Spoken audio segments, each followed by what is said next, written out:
Sun Tzu, on the Art of War, the oldest military treatise in the world. Part 7, Maneuvering. 1. Sun Tzu said, "In war, the general receives his commands from the sovereign." 2. Having collected an army and concentrated his forces, he must blend and harmonize the different elements thereof before pitching his camp. 3. After that comes tactical maneuvering, than which there is nothing more difficult.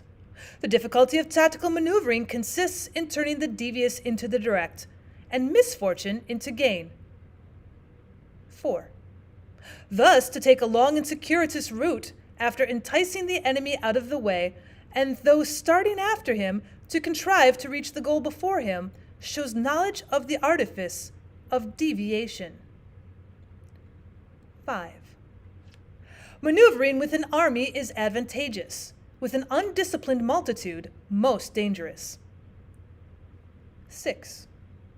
If you set a fully equipped army in march in order to snatch an advantage, the chances are that you will be too late. On the other hand, to detach a flying column for the purpose involves the sacrifice of its baggage and stores. 7.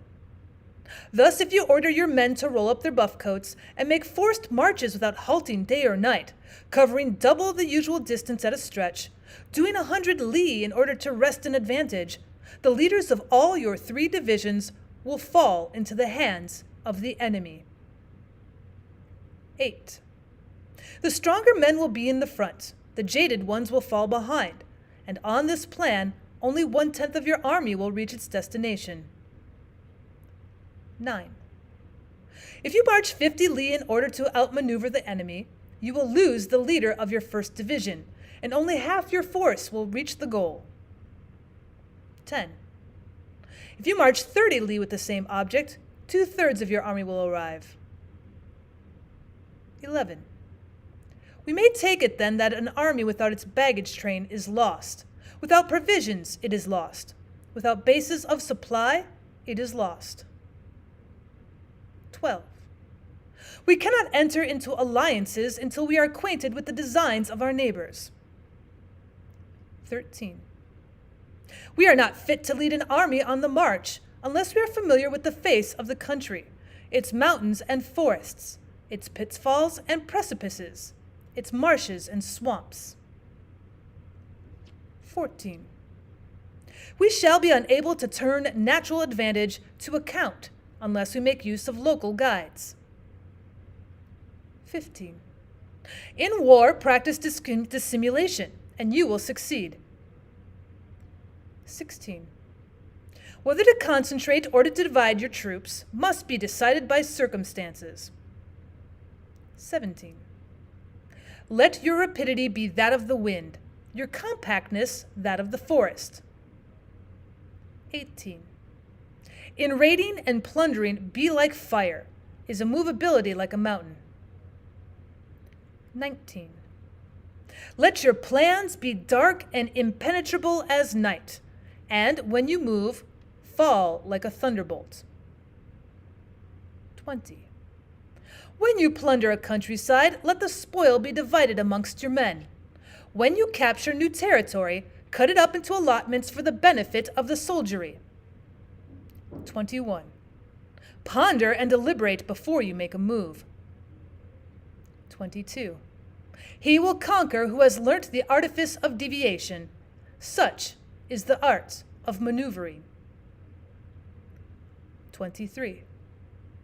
The Book of Army Management says, on the field of battle, the spoken word does not carry far enough. Hence, the institution of gongs and drums. Nor can ordinary objects be seen clearly enough. Hence, the institution of banners and flags. 24. Gongs and drums, banners and flags are means whereby the ears and eyes of the host may be focused on one particular point. 25.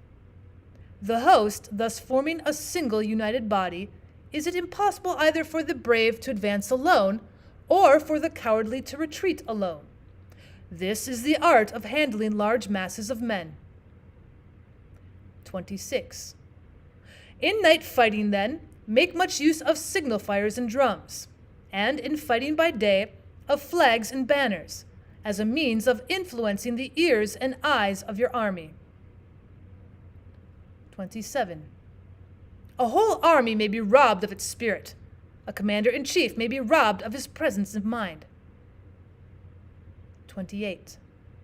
Now a soldier's spirit is keenest in the morning. By noonday it has begun to flag, and in the evening his mind is bent only on returning to camp. 29. A clever general, therefore, avoids an army when its spirit is keen, but attacks it when it is sluggish and inclined to return. This is the art of studying moods. 30. Disciplined and calm, to await the appearance of disorder and hubbub amongst the enemy. This is the art of retaining self-possession. 31. To be near the goal while the enemy is still far from it. To wait at ease while the enemy is toiling and struggling. To be well fed while the enemy is famished. This is the art of husbanding one's strength. 32. To refrain from intercepting an enemy whose banners are in perfect order. To refrain from attacking an army drawn up in calm and confident array. This is the art of studying circumstances. 33. It is a military axiom not to advance uphill against the enemy, nor to oppose him when he comes downhill. 34. Do not pursue an enemy who simulates flight. Do not attack soldiers whose temper is keen. 35. Do not swallow bait offered by the enemy. Do not interfere with an army that is returning home.